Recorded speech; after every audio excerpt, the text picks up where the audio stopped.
Hi, I'm Marty Nemko. This is another essay or a little talk in my series called A Realist Talks.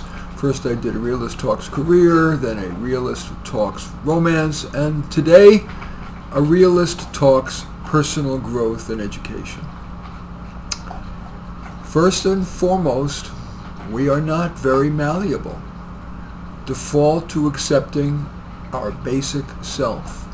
The foundational and uncomfortable truth is that we are less malleable than educators and personal growth gurus insist we are.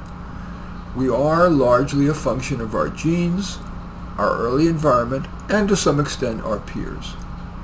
So, don't rely on education or even self-improvement to change yourself very much, but rather to accept your basic self and put yourself in environments, career and otherwise, that capitalize on your strengths and skirt your weaknesses.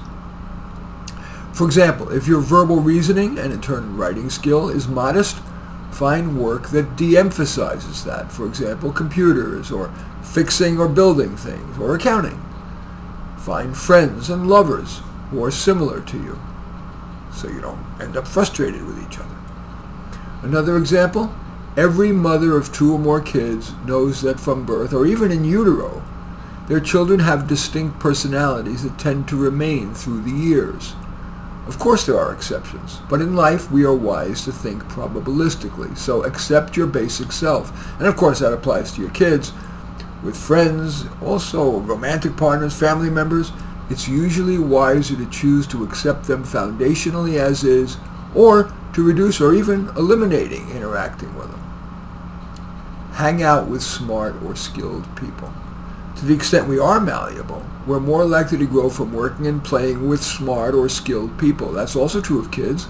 That's why it's important for parents to choose schools and after-school activities and friends for their kids where good things are more likely to rub off. Better a tutor than a course. Tutors provide individualization in content, pace, and relationships. Often you can find tutors by somebody who's a coworker at work, by Googling and reading an article by somebody who sounds interesting, a community college instructor, because those community college instructors tend to be hired and promoted based on how well they teach, not university professors who are hired and promoted primarily based on how much research they do. Choose less expert tutors. Unless you're trying to be a master, it's usually more helpful to be tutored by someone with modest skills.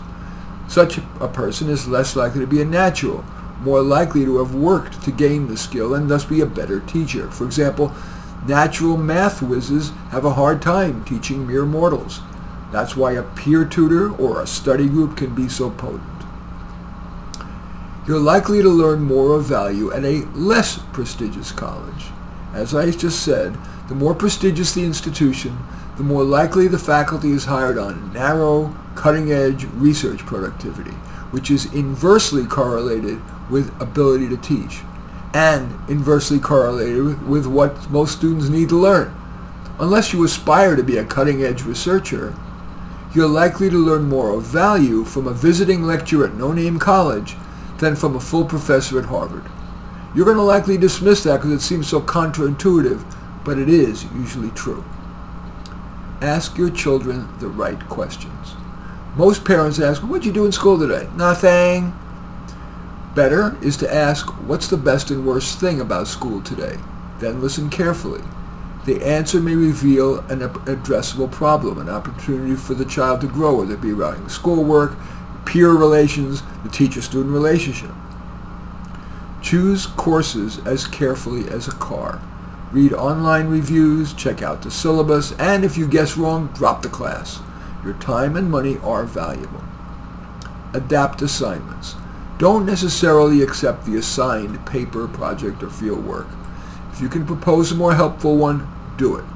That's something that many professors, many instructors, many teachers will accommodate. Keep a nugget file.